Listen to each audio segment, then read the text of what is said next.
If all of you are doing well, tonight we're going to be learning Maseches Yoma Daf Nun Hey, and as well Daf Nun Vav. Don't be overwhelmed because Nun Vav Amud Aleph is 2 lines and they're not difficult. All the Tosfosim have to do with an outside sugya. If you want to learn Tosfos, feel free to do it on your own time. It's not happening here. So I know it's not total tease, but you think that it's a tease because I learned it and I know it. I never learned it, so it's not like it's not. That's great. We'll be here until November.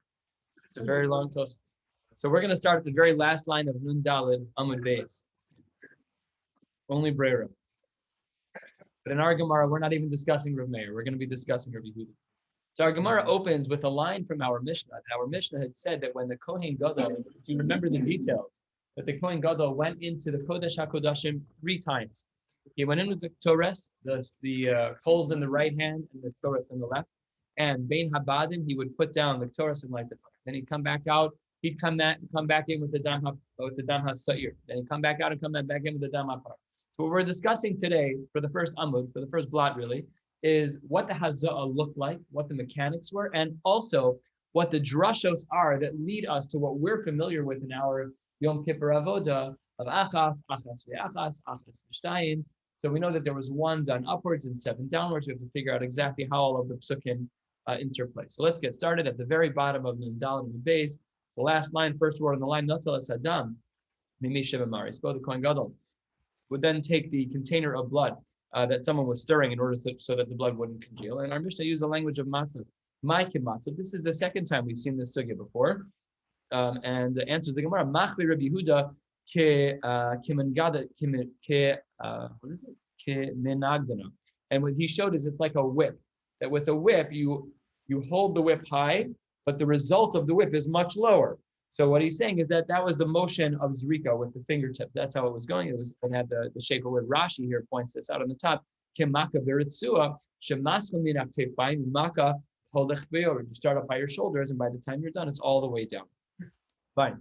Top line of Nun Hamid Aleph Tanak Shehu Mazeh. When the Kohen Gadol will do the hazah, when he do the sprinkling, Eino Mazeh ala kapores. You don't literally put blood on the kapores on top of the aron. Ela keneged ovia shel kapores. Just opposite the thickness of, literally is how it translates. The point is that it means in front of, and that it's not going to be done literally on there. And as well, Jehumaza lemala, when he's doing the first upward throw, says the Gemara, mitzaded yado lemata, he has the top side of his hand, so his hands are his palm up, right? And he's doing his rika kind of like this. I don't know if he flicks his fingers, that's what the Gemara says here. Ukshemaza lemata mitzaded yado lemala. And then his hands are pointing down, and that makes it like we're kind of used to that motion of like, let's say you have blood on your finger and you're kind of throwing it off your finger like that. So well, how does it work upwards? I don't know. It's a little hard. The Gemara is not clear. You need Rishonim to really chisel out the language of what it would be. Fine. Says the Gemara, Menahani Mili. How do we know that this is the case? That this is going back to the first line of the page, that when he sprinkled the blood, that it wasn't actually on the kaporas. It says the Gemara, Amar Rav Acha bar Yaakov, Amar Rav Zera, Amar Kra. It's a pasuk. Vizo so al hakapores v'lifnei hakapores. Let's read the words just as they are. Vizo so. He would sprinkle it al hakaporis, on the kaporis, v'lifnei hakaporis. So in regards to the seir, lo yomar lemata b'seir de lo tzarech. I don't need this pasuk at all to teach me about lemata, the lower zrikos of the seir de lo tzarech, because that we already knew about. The gamar mi mata de par. The lower sprinkling that we did with a par, we learned from there back to our case of seir. So if that's true, then what is the lower case, the lower zrika, lemata b'seir lama ne'amar? Says the Gemara, a very, very unique type of understanding of the pasuk. Le'akushe al lilifnei. To compare the word of al to lifnei in our pasuk. Just look back at the pasuk. V'hizo so al hakaparis v'lifnei. So it says the Gemara, le'akushe al lilifnei. How do we compare al and lifnei? Ma lifnei dilav al. Just like the word lifnei does not mean literally on. It means before. Af al, even in this pasuk, when it says al, we're going to compare it to the word lifnei, and it doesn't actually mean on, dilav al. So that's how we learn, says the Gemara, Shita number 1, or approach number 1. That's how the Gemara explains that we know that we weren't actually sprinkling the dam onto the kapores, but it was special, unique drasha that Rav Acha bar Yaakov teaches us in the name of Rav Zera, that because there was an extra reference in the pasuk of this, the low sprinklings, the 7 below, of the seir, which we did not need because we learned it from the pars, which is later on the page. So therefore, we learn that the word al in our pasuk really actually means lifnei. So says the Gemara, no, Ade Rabba. I could have argued in another way. We're going to reject this approach momentarily. But the Gemara says, Rabbi, I could have argued as follows. Lo yomar lemala bepar de lo tzarich. Really, we didn't need the lemala bepar, the upward zrika of the par, that we didn't need because the gamar mimala de seir, because we learned that from the upwards zrika of a seir, the achas, the first one. So if that's true in this second approach, lamanem, or why then do we have the case of lemala bepar, the upward zrika of the par, says the Gemara. Maybe it's la'akushe lifnei le'al, to compare word lifnei and al, but not in the way that we thought. Ma'al al mamish, af lifnei al mamish. And according to this approach, yes, the blood would actually be on the kapores. It would be bloody, covered in blood year to year. Absolutely, that's what it seems to be. So it says the Gemara. No, you just made an incorrect assumption. This whole second approach with the Adirabba is not correct because if you want to say that we have, like our first approach, like Rav Acha Bar Yaakov said, if you want to say that lamata de seir, that the lower zrika seir is extra, and we're going to use it la'akushe to teach us that it's really not, the zrika is not really on the kapuris, then lamala bepar miboile, then the extra drush of lamala de par, that we know was used for something else, like the Tana de Beir of Elazar ben Yaakov. The Tana de Beir of Elazar ben Yaakov, al pnei hakaporis kedma, referencing the lamala de par, the zrika that was done upwards by the par. Zeh bana'av. From there, we learned a bana'av. This is a reference to the phrase that we're a little bit more familiar with, which is a binyan av. A binyan av is when you have one area of halacha. We learn a yisod from that one area, and then we flower it out and apply it across the boards. One of the classical binyane av is by the mitzvah of tefillin. The binyan av, just like this is the mitzvah saseh shazman grama, and therefore women are exempt. So too, women are exempt from all mitzvahs saseh shazman grama. So that's how the Gemara has a binyan av. What's the binyan av that's learned here? Says the Gemara about 12, 15 lines down, quarter of the way down. The binyan av is kol makom shenemar penei eino ela kadim. So we have it used for the pasuk. So if approach number one of Rav Acha Bar Yaakov was used, everything still makes sense. All the pieces click.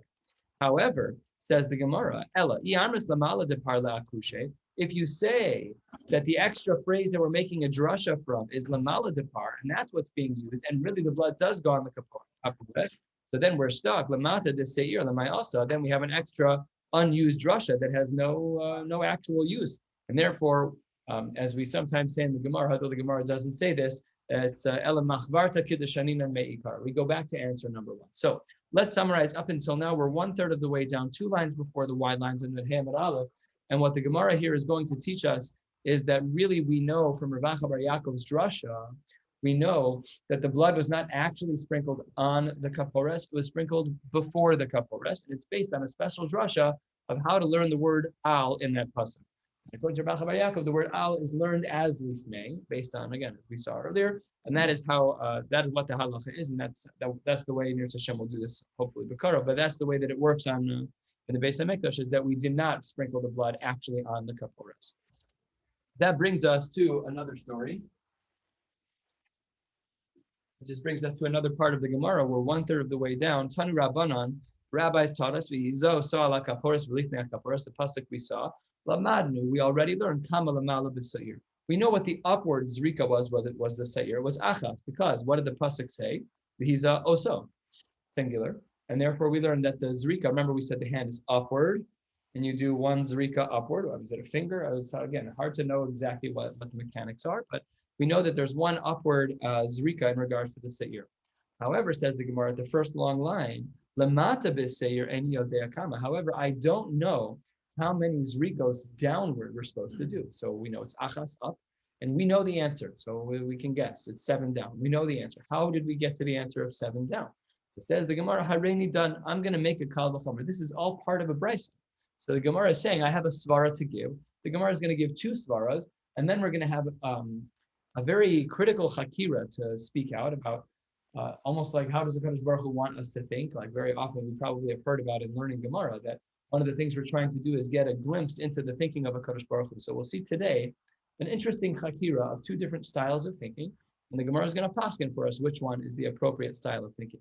So Hareini done. When I'm trying to figure out how many zrikos there are for the seir, I only know how many zrikos are upwards, but I don't know how many go down. So Hareini done, I'm going to give the following logic. Ne'emru damim lemata bepar. V'namru damim lemata b'seir.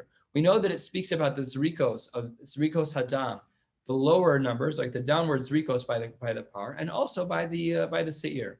Ma lemata b'par sheva, af lemata b'seir sheva. So maybe we could make a very simple extrapolation. Just like the downward zrikos by the par were 7, let's walk it over the bridge and bring it back to the seir and say very simply that if it's 7 over there, the downward sprinklings by the par were 7. Maybe we can assume the same thing by the seir. So then says the Gemara, as it often does when it presents, it's teeing up an answer to reject. Says the Gemara, Okalach l'derech zu. Maybe I could take you in another direction.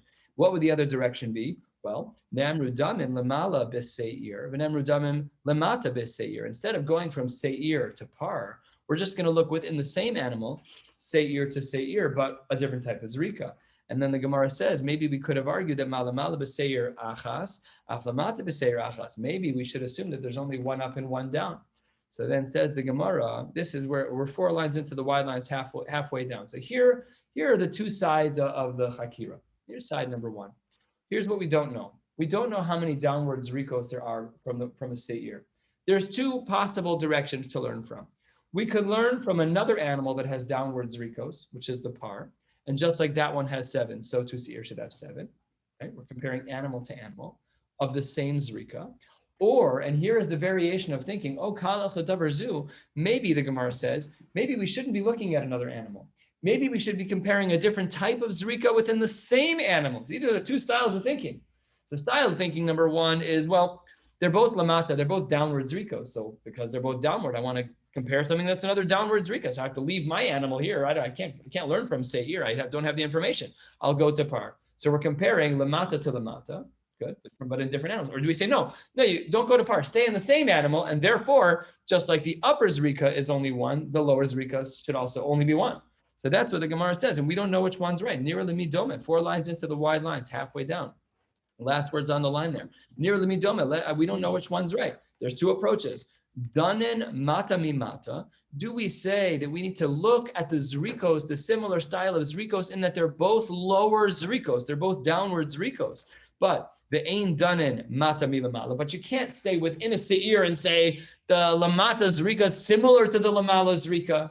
That's not a good comparison. Or do we say adarabba? No, danen gufo mi gufo. We should stay within one type of animal, just within a seir. The ain danen gufo me alman. You shouldn't extrapolate from the world of seir to the world of par. That's the chakira that we're looking at. So says the Gemara, we're going to answer this question. What type of thinking is the better type of thinking? To look at the style of zrika or to stay within the same animal? So answers the Gemara, Talmud Lomar,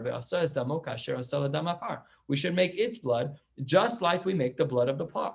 We should make the blood of the seir just like we do the par. Talmud Lomar kasher asa. We really technically don't even need this language because the next pasuk explicitly indicates that one would have to do the zrikos. So if that's the case, what then do we learn from the words kasher asa when comparing seir to par? Says the Gemara, that all of the zrikos from one animal should be similar to the other. Period. That's what the Gemara concludes. So we looked at 2 different approaches in trying to figure out how many downward zrikos there were by a seir. And we concluded that we're going to look at a similar type of zrika in another animal in a par. And just like over there by the par, there were 7 downward zrikos. So too over here by the seir, we're going to learn out that way. Now, had we learned the other way, had we said we're not going to go look at another animal, we're just going to stay internal in the seir and look at the other type of zrika, we would have said there's only one. That's not halakha l'maisa. That's not how we pass it. So that's how the Gemara gets to this stage here. And then we have a very similar style question. Lamadnu kama lamata bepar ubeseir sheva. We saw the drasha based on the pasuk of Be'asas Damo. So we saw that there are 7 lower zrikos, both the 7 downward zrikos, both for par and for seir. However, the one number which is not clear in Chumash, and we have yet to see a drasha on it. We're going to see one now, but the Gemara asks a question. The one thing we don't know at this point is lemala b'par in yodea kama. I don't know how many upward zrikos there are by a par. So we had 4 pieces of information that we needed. How many upwards zrikos are there by a seir? How many lower zrikos are there by a seir? How many upper by par? How many lower? So we answered everything by a seir. Up 1, achas, and then sheva. And by par, we know that it's Sheva downwards, but what we don't know is the upwards one. So it says the Gemara, V'ha Reini done. Again, all of this is all within a brisa. This is not regular banter. This is not the Amoraim like clearing. This is a mamash brisa trying to figure this out. So V'ha Reini done says the brisa. Maybe I could make the following logic. Maybe I should say ne'emru damim lemala b'seir, ne'emru damim lemala b'par, lemala b'seir achas, af lemala b'par achas. Maybe I should say that if I've already learned from the camp, if I've already learned from the world of seir and par from one to the other, and the information that I'm missing by par is how many upwards rikos there are, so maybe I should say that just like by my friend the seir, we have one upwards rika. We should say the same exact thing, that there's one upwards rika here as well by par. That would have been a very simple thing to say. Says the Gemara, oh, kalach l'derech zu. Maybe I could take you on a circuitous route. Let's see if we can try to take a different approach here. The Gemara is going to reject this. Oh, kalach l'derech zu has exclusively been that approach of I'm going to share something with you that we're going to reject. Says the Gemara, maybe we can try this. Maybe we should say, ne'emru damim lemata b'par, ne'emru damim lemala b'par. Maybe instead of comparing animal to animal, from seir to par, maybe we should only discuss within the par itself the different types of zrikos. And we know the number of zrikos that are downwards, which is 7. So it says the Gemara, maybe we should assume that malamata par b'par sheva, aflamala b'par sheva. So that maybe we should assume that there's 7 up and 7 down. Same exact chakira as the first part of our Gemara when we were trying to figure out how many downwards zrikos there were for a seir. Do we look within other animals? Is the common theme going to be the style, the direction in which we do the zrikos, which is downward? So downward in seir, we'll compare to downward in par. Or do we say, no, stay within the one camp of seir or within the camp of par and say, well, the upper one is 1 zrika, so the lower one should be 1 as well. Or the lower one is 7, so the upper one should be 7. So which one do we do, says the Gemara, as we saw before, same exact language, same exact drasha, and same exact conclusion. Says the Gemara, nearly midoma, we're 2/3 of the way down, about 20 lines up from the bottom of the page, a little bit less, 15 lines up from the bottom of the page. Let's see which one of these two approaches are right. There's 2 different ways to look at this.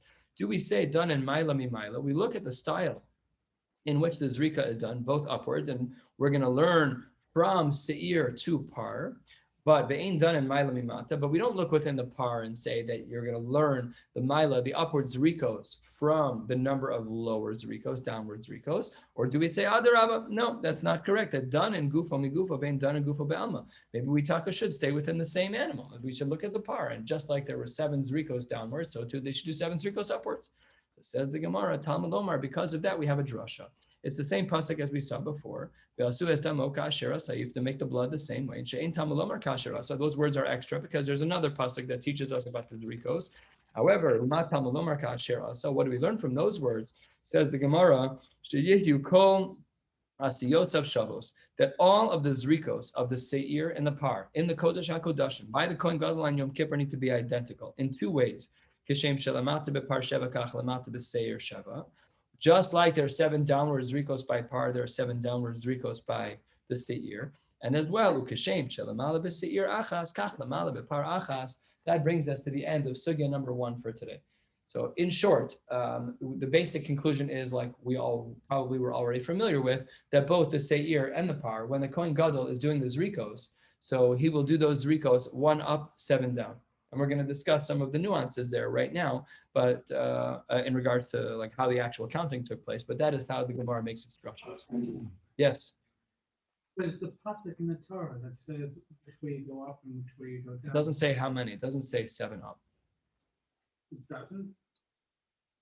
Nope.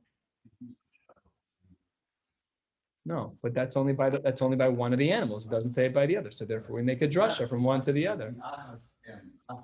We have the there are wires that are connecting the world of seir and the world of par. So what you just quoted is from the world of par. So that's why we said we had to make the hareni done. I have to figure it out, but the pasuk's not clear by both sides. It's only clear by one of the animals. So when the pasuk by seir is lacking the word sheva, so then we had to learn it from the word par. And par is lacking how many are upward. So we learn it from so that's basically you're just learning back and forth from one another. That's basically what's happening. Yeah. But the Torah does not say how many times how many zrikos are downward for seir. And the Torah does not say how many zrikos are upward for par. That's what the whole point of this Gemara was, is to figure out We know the numbers exist somewhere, but they're not matched. They're not. It's like two missing numbers in the puzzle. It's like a Sudoku puzzle. Like, okay, now I got it. Okay, par and seir. Okay, we're gonna put in the right number, so it's 1 and 7 and 1 and 7. So then the Gemara, we're 3/4 of the way down to the 2 dots. This is already much easier. The Gemara there in our Mishnah quoted achas v'achas v'shtayim. Why do we count this way? I hope we've all asked this question at some point. Why do we count this way? And the Gemara today will give us a very clear answer. Tanu Rabban, and the rabbi taught us a machlokes in how to count. We'll see it's actually not a machlokes in halachic terms. It's just a machlokes in style of counting, but we're going to get down to the very bottom of what this conversation is about. So it says the Gemara, Tanu Rabban, achas ve'achas, achas v'shtayim, achas v'shalosh, achas ve'arba, achas v'chomesh, achas v'shesh, achas v'sheva, divi Reb Meir. So that's how we count. That's how we count in our avoda when we read the Machzor on Yom Kippur. However, Rabbi Yehuda counted a little differently. Rabbi Yehuda Omer, achas ve'achas, doing good so far, and then he inverts it.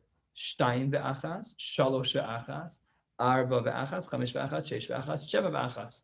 So according to Rabbi Meir, we do 1, 1, 2, 1, 3, 1, 1, 1, 1, 2, 1, 3, and here he's saying 1, 1, 1, 2, 1, 3, 1, 4, 1, 5, 1. So the counting is just a little bit inverted. So it says the Gemara, velo pligi. Really, there's no difference between them. Mar ki asre, umar ki asre. Now, the Beis Hamikdash wasn't in different places. It was only in one place. It just meant this is the way that they actually davened. That when the Chazan was up there, he would say, they would just had different styles of counting. Obviously, our Machzorim picked up on the minhag of the location of Reb Meir, that we do achas v'achas, achas v'shtayim v'chule. So it says the Gemara, the Kulei Alma Mihatz, everyone, however, seems to agree, both according to the Shita of Reb Meir and Reb Yehuda, even though their stylistics of counting are a little bit different. So it says the Gemara, the Kulei Alma Mihatz hazah rishona tzricha minyan im kol achas v'achas. So we need to first count the one upward, and then we always continue with that one in all of the other counts. Achas is the upwards one, and then we say achas ve'achas. We did the one already, and here's the one that's below. Achas v'shtayim. We did the one up. You're not doing another one up. It's only one up, so it's achas. But why do we keep saying the word achas over and over again? So says the Gemara, why is that? My time, why do we do this weird form of counting? Just you want to count upwards, just say 1, and then start counting again. 1, 2, 3, 4, 5, 6, 7. 1 up, 7 down. Why are we counting in such a strange way? So that's a machlokas in the Amoraim, 2 shitas. Says the Gemara, my time, 7 lines from the bottom. Rabbi Lazar Omar shelo yite behazos, because we're afraid that a person could make a mistake in counting. Very simple. 1, and then instead of counting again, he does his 1 up. And instead of starting his count when he does the ones down, he says 2, and then he ends up only doing 6 of those hazos down, and that's not kosher. That you have to make sure that you knock off all of those rikos hadah. So therefore, says the Gemara, Rabbi Lazar Amar shelo yiteh behazos. We were concerned. This seems to be a rabbinic concern in nature. It doesn't seem to be le'ikuva, and that we'll see shortly that that's the case. And Rav Yochanan says this is not rabbinic at all. Really, what we're talking about is a din d'oraisa. Rabbi Yochanan Omar Kra b'lifnei kaporos yazeh, that one is obligated before the kaporos to be yazeh. Shein Talmud Omar yazeh. We already have another pasuk that says v'hizah be'etzba'o. So why here does the Torah say yazeh again? So we have to count in this very specific way. So it says the Gemara, we have these 2 answers. Rabbi Lazar says it's a concern that you may count wrong. And Rabbi Yochanan says it's a din d'oraisa. My beinayu, says the Gemara, that you didn't count, you didn't add in the word achas, but you also didn't make a mistake. So according to the sheet of Rabbi Lazar, your whole concern was whether or not you ended up doing the right number. If you ended up doing the right number, so your counting is secondary. But according to Rabbi Yochanan, that's not true. Even if you did the right number of zrikos, but you didn't count right, the drasha of yazeh means you need to be able to count in that specific way. So one is more formulaic. That's Rabbi Yochanan. It's a formula. That's how you have to count. The sheets of Rabbi Lazar is that it's just a rabbinic concern, and that would be the difference between them. So now the next time somebody asks you, why do we count so strange? The short answer is that we want to make sure that you count the right number. Okay, is it li'ikuva or not? That's the machloket in the Amoraim. Okay, new sugya. Says the Gemara that we said that when the Kohen Gadol would come out with one of the bloods, he'd go back and take the second blood. And then we were discussing in the Mishnah how many golden tables were there in this section of the Heichal. So says the Gemara, we saw 2 shitas. The Mishnah quoted here says Yatzav inicho al kan hazav shebeheichal, and Rabbi Yehuda was of the opinion that there was only one kan, there was only one table and not 2. It's not. We have a Mishnah that writes It's not Hasam. Rabbi Yehuda Omer, we learned this in Maseches Shkalim. Lo hayu shofros likine chova mipnei hata'arovas. We're going to analyze this line for the next block.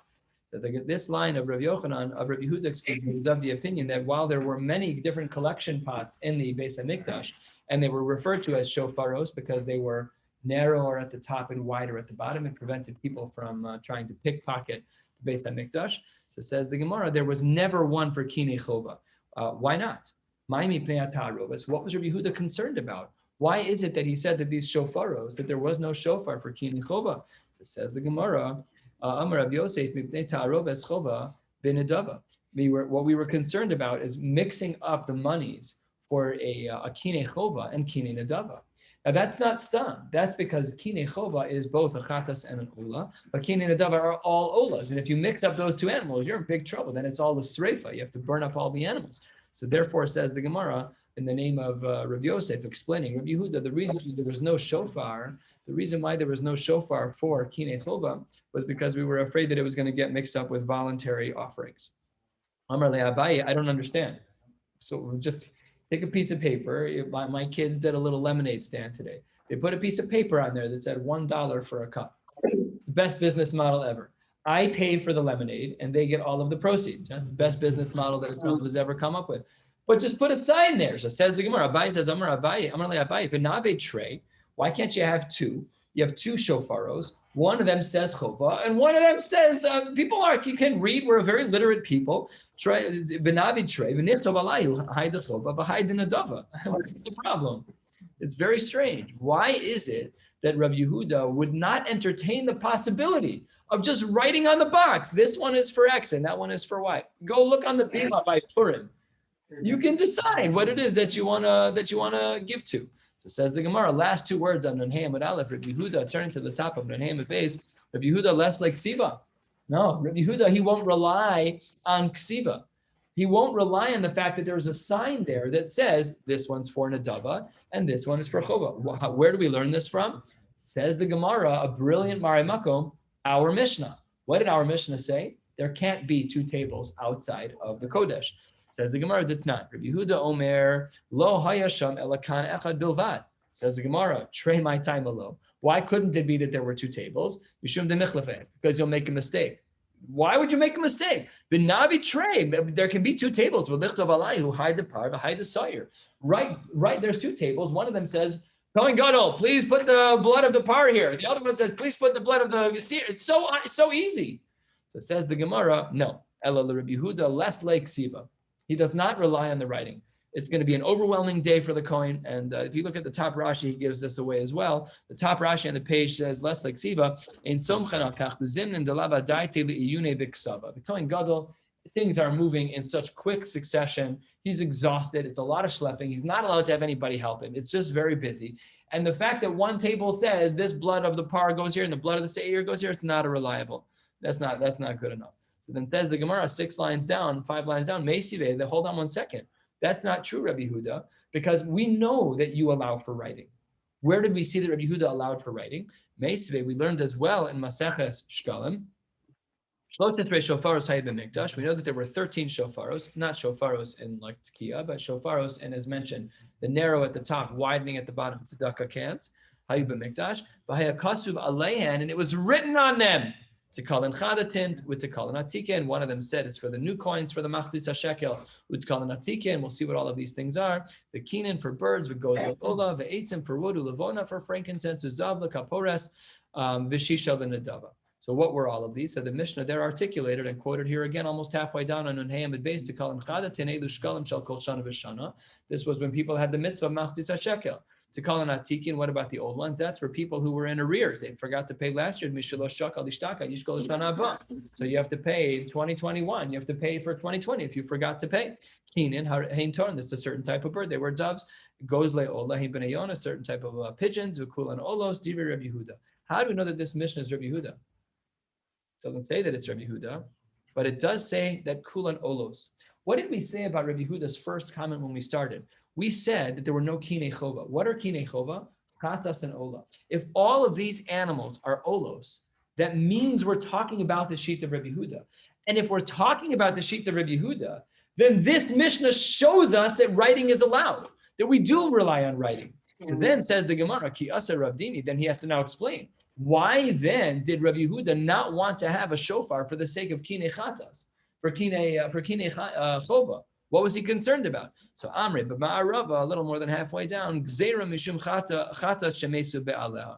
What we were concerned about, says the Gemara in this first version of this answer, is that the reason why Rabbi Yehuda did not have a container for Kinei Chova was because we were afraid that someone would have sent money from far away, and maybe the Bailam would have died, and Chatas Mesa is a problem, Chatas Shemesu Ba'aleha, that you cannot bring that korban, and it messes up all the money, but he sent it in coin form. So he sent in his 4 shkalim, 4 zuz, and whatever it was for the birds.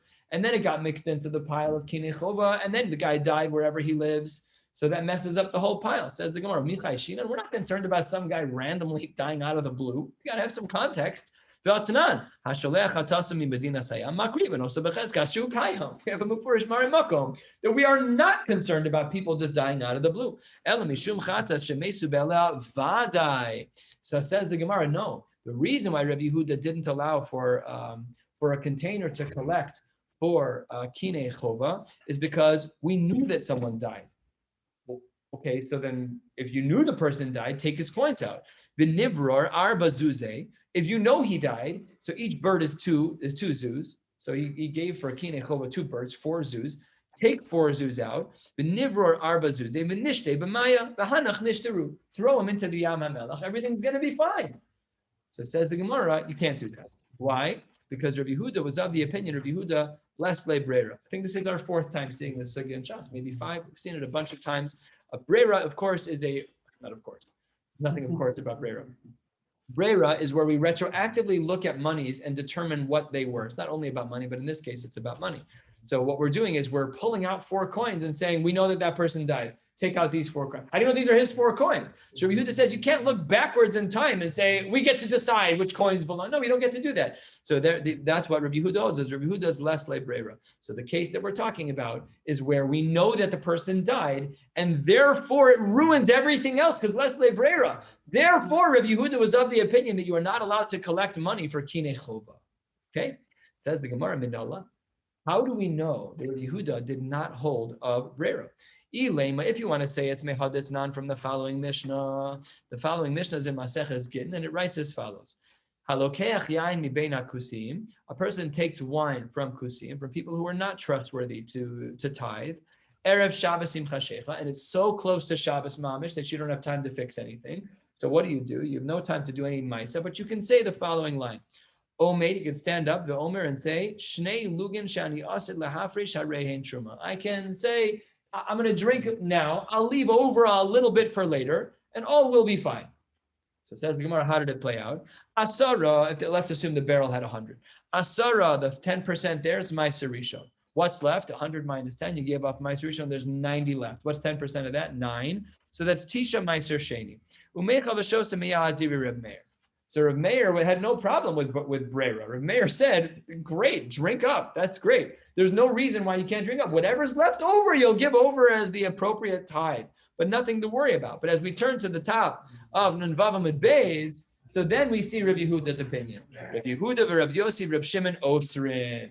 What does that therefore seem? It seems to be Alma Ein Brera. Is this Rav Yehuda's Mari Makom? Is this the Mari Makom of Rabbi Yehuda to say that less le brera? It seems that way, because the only way he would be able to drink this wine is if he would tithe in the future, because he can't make the ma'aser right now. But he has kiddush tonight. Kiddush is a din d'oraisa. The wine is not a din d'oraisa. Zochrei ala yain. That's probably a din d'rabbanan. We know that v'haraya from Yom Kippur. On Yom Kippur we say vaychulu with kavana to be yotze kiddush on Friday night. But the wine is not le'ikuva. We don't make kiddush on Friday night, which also happens to be Yom Kippur on a cup of wine. Nothing at all. Fine. So it says the Gemara, maybe we should learn from here that Rabbi Yehuda was of the opinion of that there's no brera, because he forbade one to tithe in the future. That sounds like to be the case. So it's going, no, me might. Maybe from here you cannot learn that. Says the Gemara, Dilma Shiny Hasam. Maybe that case of the wine is different, because we have a brisa that continues to discuss this. Amru lo Reb Meir, who allowed for the future tithing, he allowed for brera. So says the Gemara, Amru lo, they argue to him, let's say you drank all of the wine.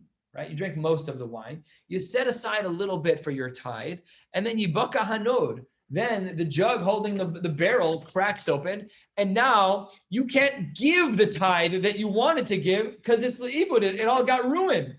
So then retroactively you ate tevel. You drank wine that was tevel. That's an Isser Doraisa. So says the Gemara, Shema Yibaka Hanod, Benimsa Shosa Tvalim Lemafreya. If you drank the perfect amount that you were supposed to drink and you set aside everything for tithe, it's perfect. And then someone shoots an arrow through the bottom of the barrel and the whole thing is gone, you drank tevel. So says the Gemara, V'amar Lahem, Rav Meir was of the opinion that what? Okay, we're not Nevi'im. We don't have to assume such bad things will happen. Everything's fine. Good. So then what do we see from here? Maybe the reason why Rabbi Yehuda was Oser isn't because of Breira. Maybe the reason why Rabbi Yehuda did not allow for the future tithing in this Mishnah, where he just got the wine right before Shabbos, is because of a practical concern that if the barrel breaks and everything drains out, you just drank tevel. It has nothing to do with Breira at all. So says the Gemara, you're right. That's not the Mari Makom. That's not the source from which we know that Rabbi Yehuda holds Breira. Ella says the Gemara, Midatani Ayo. Ayo was a Tana, and he quoted the following. The Tani Ayo quotes Rabbi Yehuda directly. Rabbi Yehuda Omer. And we saw this in Maseches Eruvin. The two hardest Masechtas that we've learned, all here on one page. It's fine. It says this one's not hard. It says the Gemara, Ein Adam Masna Al Shnei Dvarim Ke'echad. You're not allowed to use an Eruv, a double. You can't use a double condition on an Eruv. You have one to the east and one to the west. I want them both to work. You cannot do that. We know that when we utilize an Eruv, it only gives us an additional 2,000 amos from our Makom Shvisa. But if you have one to the east, then you cannot have one to the west. And if you have one to the west, you cannot have one to the east. So says the Gemara, the Tani Ayah, Rabbi Yehuda Omer, Ein Adam Masna Al Shnei Dvarim Ke'echad, Ela Im Ba Chacham LeMizrach Eruv LeMizrach, LeMayra Eruv LeMayra, Aval Lakan Lakan Lo. That if you are waiting on a Chacham, you're waiting on a Rav, and the Rav shows up in the east, great, you go run to the east, spend time with him. Now the Eruv to the west is Batel, you're not allowed to use it. And if he shows up in the west, great, perfect, that's great, use the one in the west, but you can't use the one in the east. But if two Rabbeim come, east and west at the same time, absolutely not. You're not allowed to do that. You just abuse the system, and it's not allowed.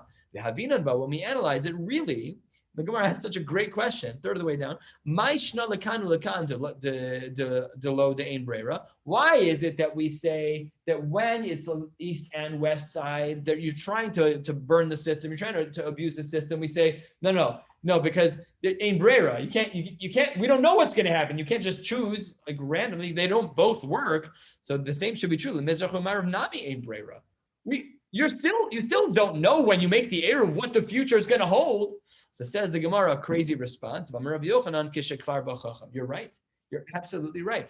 This Mishnah is not talking about an unknown of when the Rav is coming. The Rav's in town already. You don't know. That's not Breira. I don't know if he came from the east or from the west, but he's already there. So somebody tells me the Rav got to the left side, the west side of the city an hour before Shkia Givaldik. So I'll go to the east. I'll go to wherever he is. So that's not Breira. But this answer of Rav Yochanan shows us that Rav Yehuda couldn't tolerate Breira. Because if he could tolerate Breira, we wouldn't need the Rav to show up before Shabbos. So this is a good Mari Makom, says the Gemara, for the Shita of Rav Yehuda, who holds that there is no Breira. And then the Gemara says, now that we know, now that we know the following two things. The Rabbi Yehuda ein Breira. Now that we know, based on this Gemara that we just saw from Eruvin, that he doesn't hold of Breira, and we also know, as we saw earlier, Haksiva Islay, that he does rely on writing against the sheet of Rabbi Yosef that we started with earlier today. So then I don't understand. Yoma Kippurim Nami Navi Trey V'Nichtov Alayo. On Yom Kippur too, take both of the tables.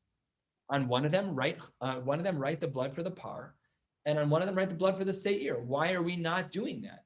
If Rabbi Yehuda does allow, we talk about a tikkun chadatin, right? Tikkun chadatin, tikkun atikin, this, that, all the other ones, Nadava, great. But if he relies on that and he doesn't know the Breira, then we should be able to use these tables.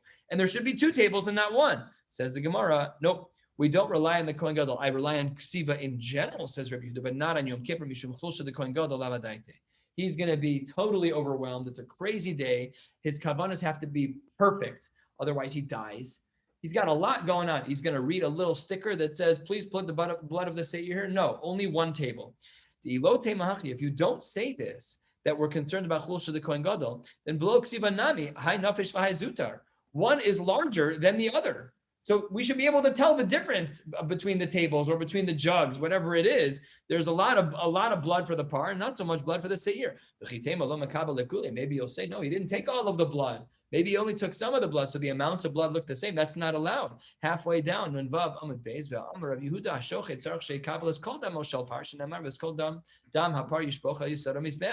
has to be the full amount of blood. So there's no shaila that when you look at the volume of blood, the dam hashchita of a par, which is triple, maybe more, quadruple the size of a goat, the blood is so much more. He's not going to make a mistake.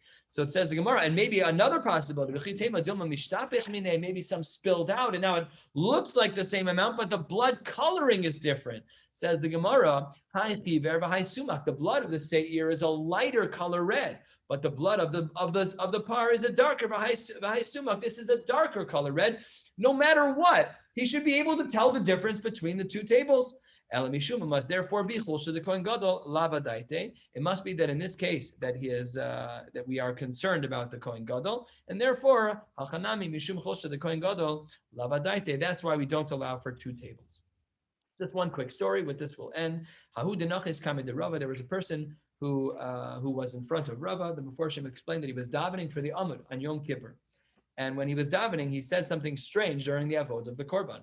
And let's see if you can pick up on the language here. Amar, he said contradictory terms. Number one, he said, Yatsa v'hinichu al kan sheni shebehechal, implying, of course, not implying, it's explicit that there are two tables. And then he said, Not al dam par. First, he picked up the blood of the par, and then v'hiniach dam ha-sayir. So that implies that you're mixing shitas, because on the one hand, you said there are two tables, but then you use the language of the shita that said you first have to pick up the blood of the par and then put down the blood of the seir. There's only one table. So that's the contradiction. So Rava called him out. The first part of your sentence that there are two tables, that's like the Rabbanan who say that there are two tables, that's our Mishnah. And the second line that you said, you have to pick up the blood of the par first in order to put down the blood of the seir, that implies like the Shita of Rabbi Yehuda. Therefore, he said that since we hold like the Rabbanan, you as the Chazan should say something a little different. Ema, he first put down the blood of the seir on its own table. Ema, hiniach dam ha-sa'ir v'notal dam ha-par, and that is the sheets of the Rabban, and that's how we paskin. So in short, to summarize what we've learned that there is one zrika up, 7 down for seir, one zrika up and 7 down for a par. We learned that Rabbi Yehuda doesn't hold a brera. We learned that you are technically speaking allowed to have signs written there that say this one's for X and that one's for Y, but not on Yom Kippur, because on Yom Kippur the chulsha of the kohen gadol. And last but not least, we paskin like the Rabbanan that there seem to have been two tables outside of the Kodesh HaKodashim. We'll stop right here at the Hizami Menu ala Parochas. This Thursday, I will not be available for a live shiur. I'll pre-record in the middle of the day and post. Okay, have a beautiful night.